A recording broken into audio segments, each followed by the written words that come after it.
Hey guys, welcome back to my channel. It's been a while. Usually I try to post on the first and third Fridays, but this past week I was traveling and I didn't really have good access to Wi-Fi, so I decided to post a week later. Today's video, as you can probably tell from the title, is gonna be about my week that I spent in Morocco. We had a fall break. The first weekend I went to Paris with my program mates. From there, a couple of us flew to Marrakech in Morocco and we spent a week there. So let's get to it.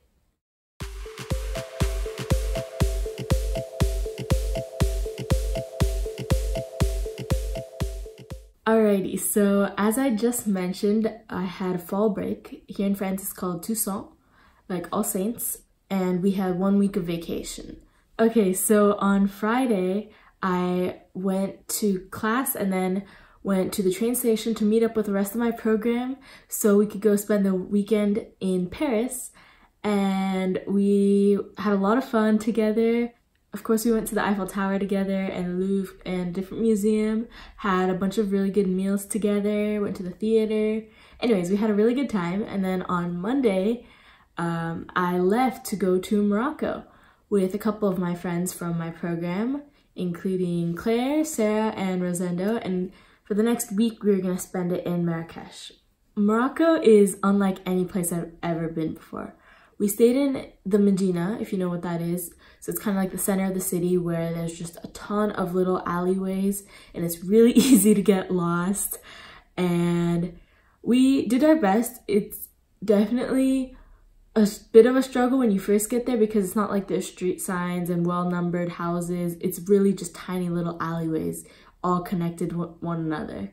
And all the streets during the day are lined with like little shops. You can find anything from clothing to food to wood or leather goods to shoes to really anything you could need you can find in one of those shops. And it's really crowded. Everybody there is trying to sell you something. This is the type of place where you can work on your bargaining skills. So for example, I bought a scarf because we were going to the desert and we got the price down by half by the time we ended up buying it. They even showed us how to wear it correctly, and the guy was super nice, so I didn't mind paying the amount I paid, even though there were a couple other scarves that were cheaper. And then in the main square, it's kind of chaotic actually. There's just so many people, especially in the evening.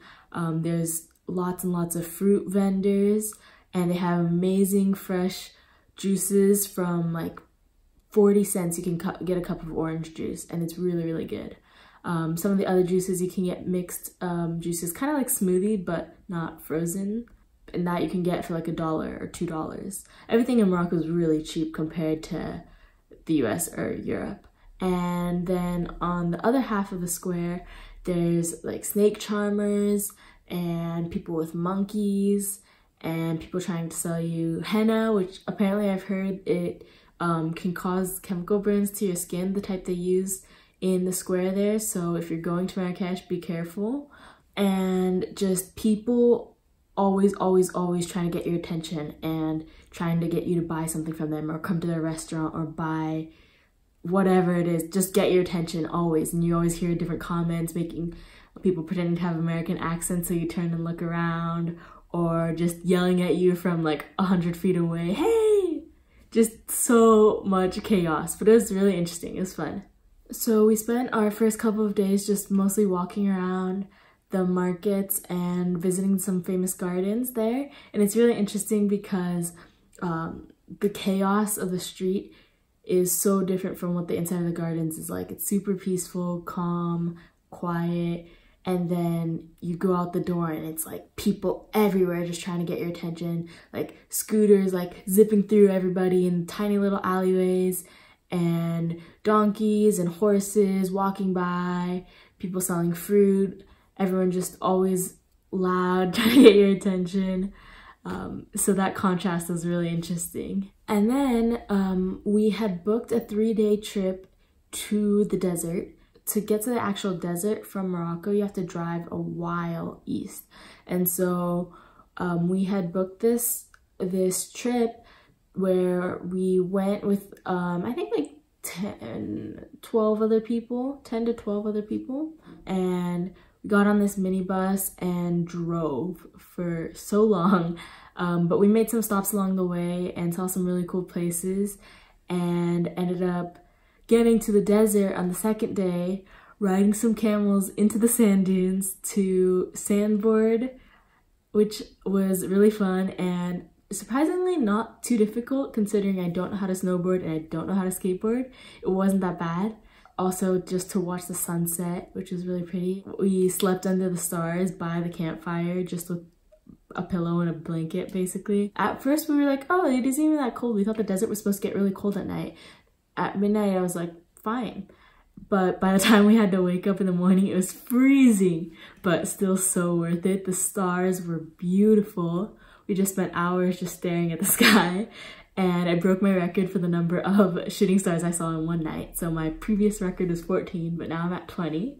And just, there was so many stars in the sky because there isn't really any light pollution.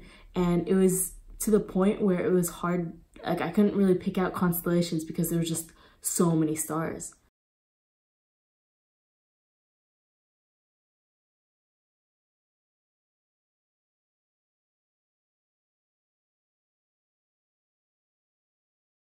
We got up the next morning and rode the camels again into a little bit further out to watch the sunrise. And then after that, the last day, we basically just spent driving back to get to Marrakech. And it was, the last day we drove like the whole day. It was like 11 hours or something, but so worth it. In the car, it was a little rough, but it was definitely worth it. And then after I got back to Marrakech, we still had another day or two before we came back to France. So we spent the time still kind of just spending time in the markets, and then we went to this kind of perfume store. They have like these blocks. It almost just looks like soap, but they're made with essential oils, and you can rub them on your skin as perfume or put them in the closet with your clothing, or they're just really like flexible in the way you use them.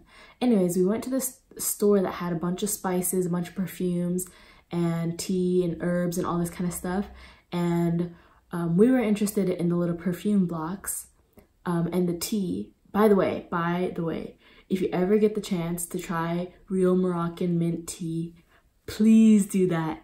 It's the most delicious thing you'll ever taste. They tend to make it with a bunch of fresh mint, and you can make it without sugar, but it's just so much better with sugar. And you pour it from way up high, and we were shown how to make it, and we were told that if it doesn't create a bunch of bubbles when you pour it from up high, it's not good tea. So there's a little secret for you. And anyways, we went into the store looking at the perfumes, and everyone there is so nice, and obviously he's trying to get us to buy stuff, but at the same time, like, we went to one that wasn't like super pushy, and they just want us to try everything. So they would like try, oh, this is pure amber, try it. And so they'd rub it on our skin and we'd smell it. It was like, oh, this is nice. And they'd be like, oh, here, try this one. And so by the end, we had like 20 different scents all up and down our arms, and they made us all a fresh pot of tea to drink and to enjoy while they talked to us about the different herbs and spices that they had. And the tea was free. We did end up buying some stuff, so I mean, but it was so cheap compared to, like, we spent a bunch of time there. They treated us really well, and we didn't even spend that much. So I don't know, it was a lot of fun. We really enjoyed that. And then we got lunch and everything, and then found a different store like that with a bunch of perfume and tea and herbs and spices, and had them, they didn't know we did this earlier, but had them explain to us a bunch of other stuff, and got another pot of mint tea for free. Anyways, so that was a lot of fun. The last night before we left, we went back to this restaurant we like that has a terrace that overlooks the whole huge square. So you can see everything and hear everything, but you're not really just engulfed in the chaos. The main dishes that Morocco is famous for are couscous and tagine. So we had those multiple times, but if you ever go to Morocco, of course you need to try at least one of each. Everybody there also speaks so many languages. I was so impressed. Most everyone's two languages are French and Arabic, but because there are so many tourists coming from honestly everywhere, like almost everyone there spoke at least, I would say, 4 languages. It was incredible. Everyone spoke English really, really well.